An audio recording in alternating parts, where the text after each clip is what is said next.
2 septembre 2024. Cher peuple d'Afrique, comme d'habitude, recevez nos salutations. Vous avez suivi, comme nous autres, cette annonce de la radio mensongère internationale, de la radio spécialisée dans les fausses informations, que des groupes terroristes se seraient du Niger et du Mali se seraient réunis du côté de Tinzaouaten au Mali. Et nous nous portons en faux, ce n'est pas vrai. Et pourquoi ce n'est pas vrai? D'abord, premièrement, des groupes terroristes de Niger ne peuvent avoir un accès sécurisé aujourd'hui à Tinzaouaten. Non. Tinzaouaten est sous contrôle des forces armées du Mali. Quand on parle de sous contrôle, c'est-à-dire sous surveillance totale. La zone est surveillée. En témoignent les frappes quotidiennes qui ont lieu. Et la simple preuve, c'est quoi? De quoi Alger qui accuse le Mali que les FAMA auraient mené une frappe dans la localité de Tinzaouaten qui aurait fait des victimes. Et les FAMA, notre ministre des Affaires étrangères, à travers notre représentant au niveau des Nations Unies, a bien précisé que le Mali a bel et bien neutralisé des terroristes qui s'étaient camouflés avec un véhicule rempli de matériel de guerre dans une concession. Et c'est là que les drones ont repéré ces véhicules et frappé avec succès. Donc là où même le moindre véhicule n'est pas épargné, comment une telle réunion peut avoir lieu? Ont-ils oublié la réunion de Moura? Moura où ils devaient se réunir et que plus de 300 d'entre eux ont été neutralisés. Et c'était le même discours. Les impérialistes avaient dit que non, c'était des civils. Or, c'était des touristes qui devaient se réunir là-bas afin de dégager une stratégie. Au niveau de Tinzaouaten, il n'y a pas eu une telle réunion. D'abord, ce n'est pas facile d'accéder à la zone. Premier point. Juste Kidal, Tinzaouaten, vous n'avez pas moins de 4 jours en chemin. Oui. C'est entre 4 jours et une semaine. Comment peuvent-ils quitter le Niger, traverser, passer par le secteur de Menaka jusqu'au niveau de Tinza? Ce n'est pas vrai. Premier point. Deuxième point, une telle réunion pouvait peut-être avoir lieu du côté du 11e arrondissement, où des Bilal Ak-Sherif se rendent souvent, à Paris. Ou de l'autre côté de la frontière, du côté de l'Algérie. Pourquoi nous disons cela? Vous vous souvenez, un fameux otage sud-africain qui a été dit d'abord libéré en Algérie, ensuite que c'est le long de la frontière Mali-Algérie. Ce n'est pas vrai. Autrefois, quand Barkhane et autres contrôlaient le Mali, c'est ici au Mali qu'on libérait tous les otages. Pour vous dire le banditisme qu'il y a derrière cette question d'otages. Ils font enlever leur propre service secret et ils obligent nos États, autrefois, à payer des rançons. Parce qu'ils disent, ouais, voilà, ils ont été pris sur votre territoire. Et les États payent des rançons. Et derrière, ils font libérer leurs services secrets. Et puis les terroristes sont renforcés financièrement. C'est ce qui s'est passé. Pour une seule tête, des gens payaient de plusieurs dizaines de milliards de francs CFA ici. Donc, le Mali, les pays de l'Est ont mis fin à cela. Depuis l'Est, vous avez entendu parler d'une opération de libération d'otages avec rançon ici dans nos pays. Ça n'existe pas. Donc, si une telle réunion a eu lieu, sauf si c'est du côté de l'Algérie, sinon ça n'a pas eu lieu ici au Mali. Et puis, techniquement, ils ne peuvent même pas avoir accès à Tinzaouaten. Puisque le Niger fait frontière avec l'Algérie, sauf s'ils ont dit passer du côté de l'Algérie et aller faire réunion là-bas. Parce que, après tout, il ne faut pas que les troupes d'Algérie arrêtent de pleurer là, de crier. Les chefs terroristes du Mali, Iyad Agali, les Al-Gabas, les Bilal Al-Sherif sont tous en Algérie. Ils ont même été réussis officiellement par des plus hautes autorités de l'Algérie. Donc c'est là-bas que les terroristes sont hébergés. C'est là-bas qu'ils sont soignés. C'est là-bas qu'ils sont enterrés. Mais au Mali, il n'y a pas eu une telle réunion. Nous sommes informés. Nous avons cherché des informations à gauche et à droite. Il n'y a pas eu une telle information au Mali. C'est faux. C'est archi faux. C'est du mensonge. C'est de la propagande. Mais autre chose qu'il faudra retenir de cela. Pour vous montrer qu'en réalité, la fameuse RFI est une chaîne propagande. RFI dit que cela il y a Tinza. Est-ce RFI a un correspondant au Mali même? La réponse est non. aucun correspondant dans l'espace AES. Comment RFI peut avoir accès à Tenza? Il n'y a aucun média à Tenza, ça n'existe pas. Donc faux. Deuxièmement, comment RFI dit que cette réunion, la fameuse réunion, a eu lieu du 25 au 29 août? Est-ce qu'elle était présente à la réunion? La réponse, évidemment, c'est non. Si elle n'est pas présente à la réunion, même si ça a eu lieu à Alger ou bien à Paris là-bas. Donc, RFI a pour mission de relayer maintenant l'information propagande des touristes. C'est bel et bien ça. Sinon, moi, je ne vois en aucun cas la présence de RFI dans une réunion touriste. Je ne comprends pas. Je ne comprends pas parce que RFI a tellement couvert cette réunion, à tel point que RFI donne même les objectifs de la réunion. RFI cite les deux objectifs. Hein? Que les touristes se donnent pour objectif de renforcer leurs relations. Ah, j'ai dit depuis quand leurs relations a pris fin. Et de se défendre mutuellement. Donc nous, on a créé une AES des États et la junte macronienne, alliée à la junte tebbounienne, aussi décide de créer une AES des terroristes. Et c'est ça, ce sont des mercenaires en fait. Même dit terroristes là, c'est un peu les valoristes, c'est des mercenaires. Des mercenaires qui répondent au terrorisme d'État. C'est des États qui sont derrière ces mercenaires. Autre élément pour vous prouver que c'est du mensonge, c'est de la propagande. Mais là, nous avons juste fait les liens entre ce que les terroristes font et l'antenne relais qui est RFI. Tout ça, c'est coordonné. RFI, France 24, TV5, c'est des gens qui relaient des informations des groupes terroristes. Quelles sont les relations que des groupes terroristes peuvent avoir entre eux? C'est que tous ces groupes terroristes appartiennent au même maître. Ce sont les impérialistes. Oui, les colons.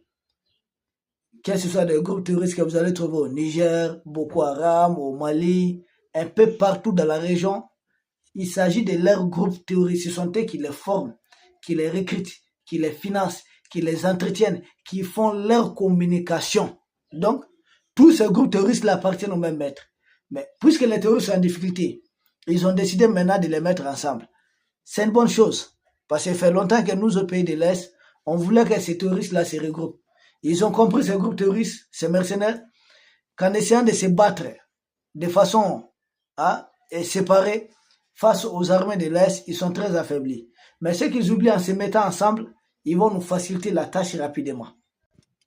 Pour nous, ce terrorisme d'État-là n'a autre objectif que de semer au maximum les troubles, les chaos dans les pays africains, puisque derrière, il y a l'agenda de piller, de voler les ressources africaines, de dépeupler l'Afrique, la démographie africaine. N'oubliez pas, ils ont fait combien de génocides ici déjà, de multiplier de telles guerres, et derrière, essayer d'utiliser le terrorisme pour renverser des pouvoirs centraux. Et là, ils sont totalement à côté de la plaque.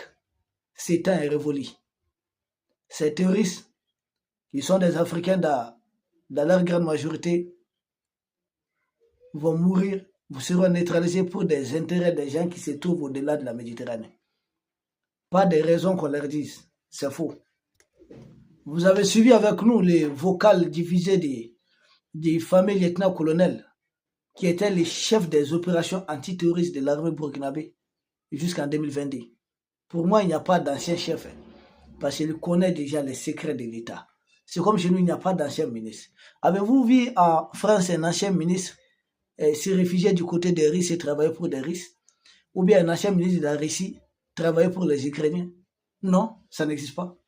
Et il n'y a que des Africains qui se disent anciens ministres, qui quittent l'Afrique pour se trouver du côté de chez Macron pour combattre leur propre pays.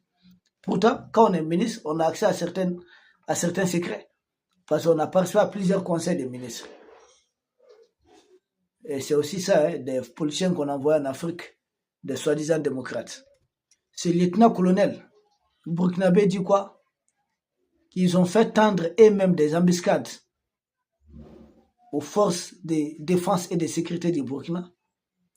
Et puis, ils ont facilité les massacres des civils. Tout ça dans le seul dessein de faire soulever, révolter les populations et effondrer les pouvoirs qui tiennent tête à leurs maîtres occidentaux. Vous voyez comment certains Africains réfléchissent. Et on est dans ça. Tous ceux qui se disent rebelles et autres là sont tous dans ces mêmes schémas. Tous veulent faire plaisir aux maîtres occidentaux, aux maîtres impérialistes. Et leur récompense, c'est quoi? C'est des fauteuils présidentiels, ministériels et autres. Et je continue rapidement. Chose bizarre, depuis RFI a été expulsé, depuis que Barkhane, comment ils appellent l'autre, Force Sabre, tous ces mercenaires-là ont été expulsés de nos pays. Les médias impérialistes ont cessé de dire, d'appeler les terroristes. Ils les appellent dorénavant des rebelles ou des djihadistes. Tout ce qui, c'est-à-dire, le mot terrorisme est dorénavant banni de leur vocabulaire quand il s'agit de l'Afrique. Mais quand ils étaient là, c'était des terroristes. Simple preuve.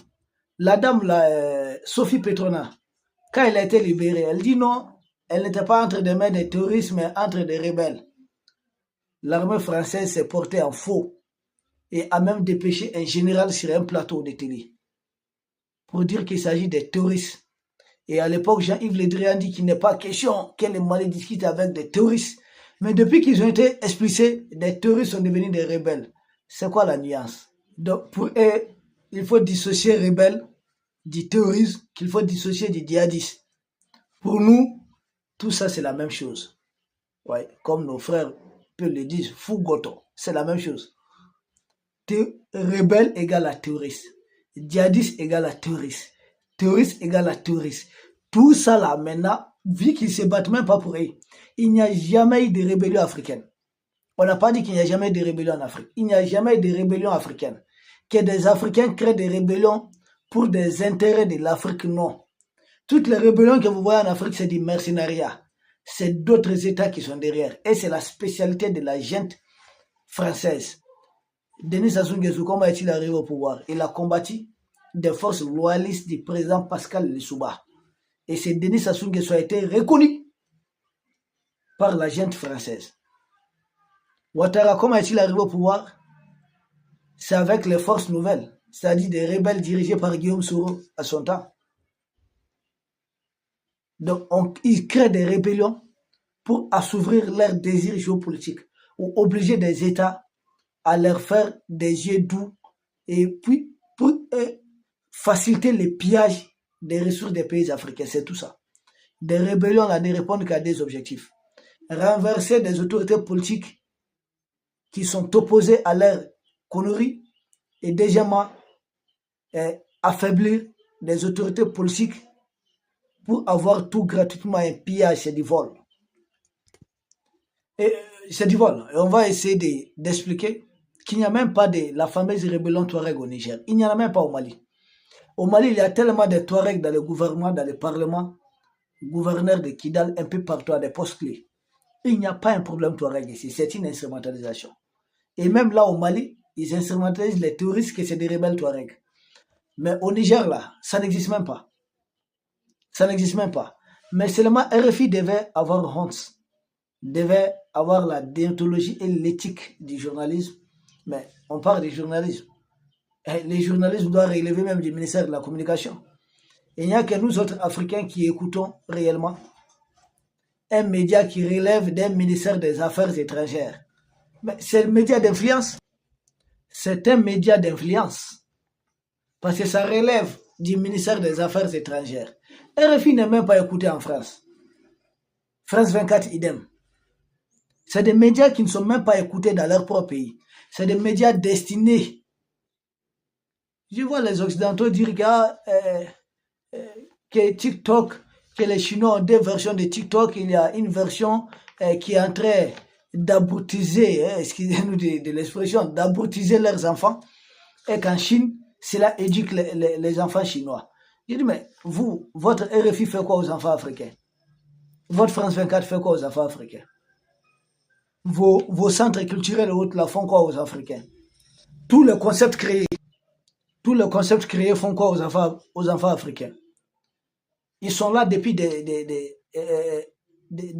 décennies, dirons, en train de coloniser mentalement les Africains. Et ils se plaignent maintenant quand c'est leur tour. Au Niger, il y a un bandit qui a été un ministre, plusieurs fois depuis le temps d'Ibrahim Baré Maïnassara. Il a été reconduit par Mamadou Youssoufou, reconduit par Bazoum. Il s'agit d'un certain Boula Agrissa. C'est Iyad Agali du Niger, un terroriste fait. Et c'est des terroristes comme ça qui deviennent des ministres dans nos gouvernements. Tellement ils affaiblissent les États centraux. Ils nous affaiblissent à tel point qu'ils vous font signer des accords et qui vous permettent d'admettre les terroristes les plus dangereux du pays comme membres du gouvernement ou du parlement. C'est en Afrique. Tellement ces gens-là ont abrutisé les Africains.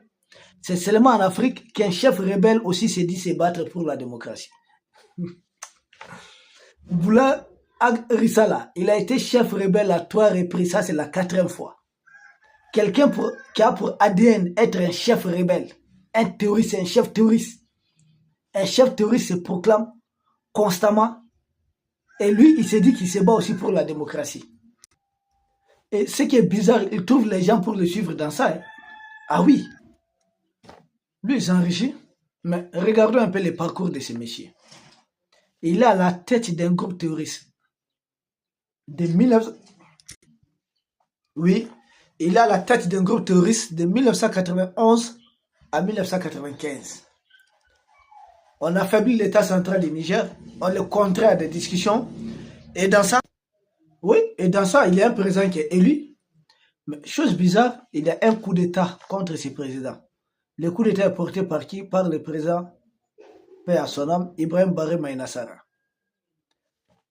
Le fameux Boula Agrissa, ancien chef terroriste, vit qu'avec la junte, ils ont fait plier les autorités du Niger. L'ancien chef terroriste, Boula Agrissa, qui a travaillé pour les intérêts des impérialistes, est nommé ministre du tourisme. Imaginez, un chef terroriste qu'on nomme ministre du tourisme. C'est pour faire avoir le droit d'aller montrer des repères à ses maîtres impérialistes et préparer la prochaine rébellion. Et il est ministre dans quel gouvernement? Dans un gouvernement de coup d'État, le gouvernement du président Ibrahim Baré Maïnassara. Et c'est lui actuellement qui dit se soulever contre un coup d'État fait à Bazoum. Et que lui, il est anti-coup d'État. Pourtant, la première fois qu'il a été ministre, c'était dans un gouvernement de coup d'État. Et ces gens-là ne prennent pas des Africains comme des gens qui ne comprennent rien dans ce monde. Mais c'est une insulte. Lui, ministre d'un gouvernement putschiste. Et il dit maintenant former une rébellion parce qu'il y a un coup d'État au Niger et que lui, il est totalement opposé. Lui, il a été chef terroriste contre l'État central. Son parcours de chef terroriste a fait que le gouvernement central ait affaibli. Au nom de la paix, il a été accepté dans un gouvernement de coup d'État. Ça ne suffit pas. C'est monsieur qui se proclame aujourd'hui soldat de la démocratie. Il est l'auteur d'assassinat d'un homme politique respecté, tout le monde a son mot à dire au niveau du Niger. Les membres du parti politique au pouvoir. Il élimine ces messieurs. Ce monsieur, c'est Adam Amangé, l'ancien chef terroriste qui était devenu ministre. Élimine enfin physiquement un chef du parti présidentiel, du parti au pouvoir. Et c'est lui qui parle de la démocratie. Depuis quand un démocrate fait éliminer physiquement? On va me dire que c'est pas lui. Il a été condamné pour ça. Il a purgé de la prison au Niger pour ça. Et c'est à la suite de cela qu'il s'est réfugié, où ça? Chez son maître en France. Je parle de Boula Agrissa. Les fameux terroristes dont dit des terroristes maliens et nigériens se sont réunis. Suivez pour bien comprendre. Ce monsieur, Boula Agrissa, trouve refuge à Paris. C'est là-bas. Il est préparé là-bas. Qu'est-ce qu'il fait encore? Quand il revient au Niger en 2007-2009, il est porté à la tête d'un autre groupe terroriste encore. Ce qu'ils appellent rébellion. De 2007 à 2009. il a la tête d'un groupe terroriste. Il crée ce qu'ils appellent rébellion, que nous on appelle terrorisme. Pourquoi? Contre qui? Contre le régime du président Mamadou Tandia, paix à son âme. Parce que Mamadou Tandia avait fait expliciter, en tout cas avait fait emprisonner, excusez-nous, emprisonner les correspondants de RFI à l'époque, Moussa Kaka. Et maintenant aussi RFI a expulsé du Niger. Et lui, il revient encore comme chef terroriste. Même chose. Dès que vous touchez à la France, ce monsieur est chef terroriste. Donc, il revient combattre le régime du président Mamadou Tandia. Et à la suite du renversement de ce régime, lui, c'est monsieur Boulard Arissa qui a été condamné d'ailleurs à mort. Il revient, il s'est fait élire comme au niveau d'Agadez, mais après, il est nommé par le président Mamadou Issoufou qui bénéficie du coup d'État contre Mamadou Tandia. Il bénéficie de ce coup d'État. Il est nommé conseiller à la présidence. 2016, il est nommé ministre. Et pas n'importe quel ministre, ministre d'État. Et dès lors là, c'est devenu son portefeuille. Bazoum est élu président avec le nouveau président. Il est reconduit au même poste. Tout ça, il fait son travail de terrorisme. Il veille aux intérêts de ses maîtres au niveau du Niger. Bazoum est renversé. Ses maîtres expulsés. Il dit non, qu'il faut ramener Bazoum au pouvoir, qu'il faut créer une autre rébellion, un autre groupe terroriste. C'est des gens comme ça que la gente macronienne à travers RFI, des Farfelis, des Libou de Dakar et autres, disent qu'ils se sont retrouvés, qu'ils veulent défendre des intérêts mutuels. Ils ont quel intérêt ici? Les intérêts de leurs maîtres. Leurs maîtres n'ont pas d'intérêt ici, n'ont plus d'intérêt ici. Et ils disent que la réunion a eu lieu à Teza. J'ai dit quel Teza? Peut-être Teza côté Algérie. Tenzawaten côté Algérie. Sinon Tenzawaten côté Mali, il n'y a pas eu réunion. C'est du mensonge. Et c'est même gens qui enseignent, qui parlent, qui disent aux Africains des questions des droits de l'homme, de démocratie, voici le parcours. Ce sont eux qui amènent des terroristes dans des gouvernements. Un seul homme qui a fait du terrorisme plus de 3 à 4 fois. Cher peuple d'Afrique, nous disons simplement que les chiens aboient, la caravane passe.